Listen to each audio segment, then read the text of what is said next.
Quelle est la définition du péché? De quoi devrions-nous nous repentir? Certaines églises enseignent que le moindre plaisir, comme jouer aux cartes, aller au cinéma, est un péché.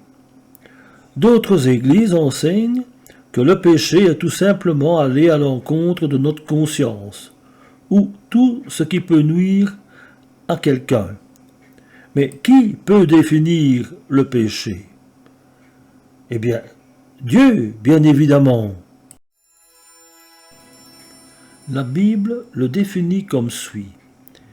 Quiconque pêche transgresse la loi, et le péché est la transgression de la loi.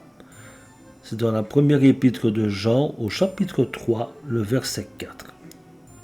De quelle loi s'agit-il dans ce verset? L'apôtre Jacques répond à cette question. Si vous accomplissez la loi royale selon l'Écriture, tu aimeras ton prochain comme toi-même, vous faites bien.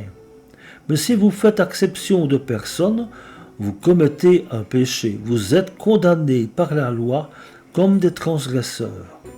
Car quiconque observe la loi, mais pêche contre un seul commandement, devient coupable de tous. En effet, celui qui a dit « Tu ne commettras point d'adultère » a dit aussi « Tu ne tueras point ». Or, si tu ne commets point d'adultère, mais que tu commettes un meurtre, tu deviens transgresseur de la loi. Parlez et agissez comme devant être jugés par une loi de liberté. C'est dans l'épître de Jacques au chapitre 2, les versets 8 à 12. La loi qui définit le péché se compose de plusieurs commandements. Ils sont à la base de toute la loi. Il suffit d'en transgresser un pour être coupable de tous. Jacques faisait allusion aux 10 commandements qui nous enseignent comment nous devons nous comporter. Ils définissent ce qu'est le péché. Se repentir d'un péché, c'est se repentir d'avoir transgressé la loi divine, les 10 commandements. Les 4 premiers des 10 commandements nous apprennent à aimer Dieu. Les 6 derniers nous apprennent à aimer notre prochain.